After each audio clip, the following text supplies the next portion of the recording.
Bismillahirrahmanirrahim. Assalamualaikum warahmatullahi wabarakatuh.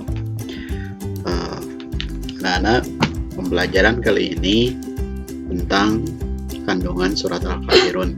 Kita bisa memahami kandungan surat Al-Kafirun dimulai dari membacanya, kemudian membaca artinya. Nah, dari membaca artinya kita bisa mulai menganalisis kandungan surat Al-Kafirunnya ya. Mari kita baca sama-sama. A'udzu billahi minasyaitonir rajim. Bismillahirrahmanirrahim. Qul ya ayyuhal kafirun. Katakanlah Muhammad, wahai orang-orang kafir. La a'budu ma ta'budun. Aku tidak akan menyembah apa yang kamu sembah. Wala antum 'abiduna ma a'bud. Dan kamu bukan penyembah apa yang aku sembah. Wala ana 'abidum ma 'abadtum. Dan aku tidak pernah menjadi penyembah apa yang kamu sembah. Wala antum 'abiduna ma a'bud. Dan kamu tidak pernah pula menjadi penyembah apa yang aku sembah. Lakum dinukum waliyadin. Untukmu agamamu dan untukku agamaku. Coba kalian simak kata-kata yang sering muncul di surat Al-Kafirun, kata-kata apa saja. Coba kalian perhatikan kata menyembah. Berapa kali diulang dalam surat Al-Kafirun?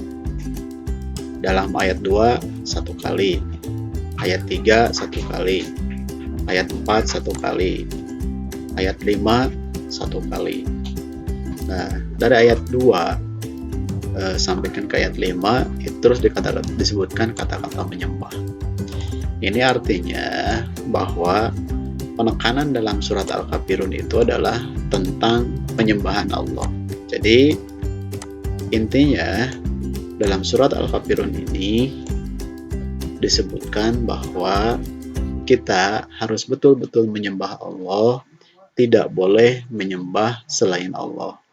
Kita harus betul-betul mentauhidkan diri hanya satu Tuhan, yaitu Tuhan kita Allah, dan kita dilarang mencampur adukan agama. Contoh, kalian punya teman yang berbeda agama, pagi-pagi atau subuh kalian sholat subuh, kemudian siangnya karena agama kalian Kristen, kalian masuk gereja lalu beribadah. Nah, itu akan ditolak dan tidak sesuai, dan itu tergolong orang yang mencampur adukan agama. Kalau orang seperti itu, imannya tidak akan diterima oleh Allah. Nah, anak-anak perhatikan di bacaan surat Al-Kafirun itu adalah surat yang ke-109. Jumlah ayatnya berapa? Ada 6. Asbabun nuzulnya surat ini, orang-orang kafir Quraisy sudah sangat putus asa dengan dakwah Rasulullah, akhirnya menawarkan sebuah pilihan. Ya Muhammad, baiklah sekarang kita kompromi, sekarang kita saling mengalah lah, daripada kita bertengkar terus, daripada kita kami capek menghambat dakwahmu. Sekarang kami tawarkan, kita ibadah gantian saja. Sehari kamu ibadah menyembah Lata dan Uzza, dan sehari saya akan menyembah Allah. Nah, pilihan ini apakah diterima oleh Rasulullah? Nah, tentu tidak ya anak-anak. Pilihan ini langsung ditolak tegas oleh Rasulullah dengan Allah menurunkan surat Al-Kafirun ini. Jadi Rasulullah membantah, silahkan saja kamu ibadah dengan agamamu dan kami akan ibadah dengan agama kami. Nah, yang jadi penegasannya adalah Al-Kafirun ayat ke-6. Lakum dinukum waliyadin. Bagimu agamamu dan bagiku agamaku. Nah, itulah anak-anak kandungan dari surat Al-Kafirun. Nah, jadi dalam surat Al-Kafirun dapat dikelompokkan menjadi 2 ajaran. Yang pertama, ajaran tentang menyembah Allah dan dilarang untuk mencampur adukan agama atau berbuat musyrik pada Allah. Yang kedua, di ayat ke-6, lakum dinukum waliyadin, yaitu kita harus saling menghormati antara pemeluk agama yang berbeda. Jangan sampai kita memaksakan. Allah berfirman dalam Al-Quran, La ikraha fiddin, tidak ada paksaan dalam agama. Jadi untuk masuk ke dalam agama Islam itu tidak ada paksaan. Kita pun harus menghormati agama lain. Seperti Rasulullah di Madinah berdampingan dengan orang-orang Yahudi. Rasulullah sangat menghormati orang Yahudi. Bahkan orang-orang pamannya sendiri pun, Abu Thalib kan itu belum masuk Islam. Rasulullah sangat menghormati beliau.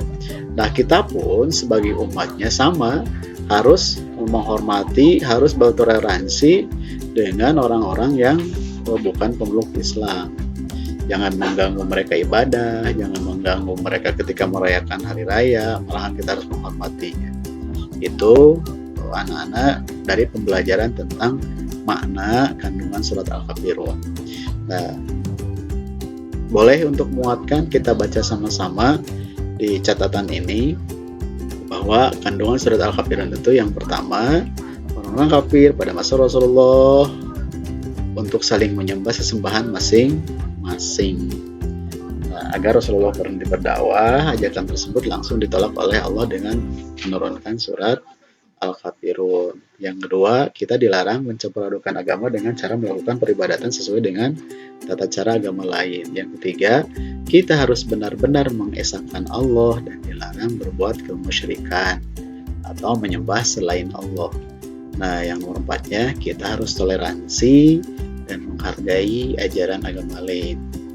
Nah, anak-anak, itu pembelajaran tentang kandungan surat Al-Kafirun. Mudah-mudahan kalian menjadi paham maknanya dan kalian dapat mengamalkan isinya dengan benar-benar beribadah pada Allah, benar-benar menyembah Allah, rajin sholat, rajin membantu orang tua, supaya kalian nanti digolongkan ke dalam orang-orang yang beriman dan beramal soleh, serta dimudahkan untuk mencapai segala apa yang kalian cita-citakan karena kalian istiqomah beramal soleh. Selain itu, kita harus toleransi, menghormati orang yang beda paham, beda golongan, Muhammadiyah, Persis, NU, dan lain sebagainya. Kita harus saling menghormati. Jangan sampai yang satu kunut, yang satu tidak kunut, jadi bertengkar. Yang satu tahlilan, yang satu tidak tahlilan, jadi bertengkar, jadi tidak bersilaturahmi. Pun kepada orang yang berbeda agama harus menghormatinya. Terima kasih. Assalamualaikum warahmatullahi wabarakatuh.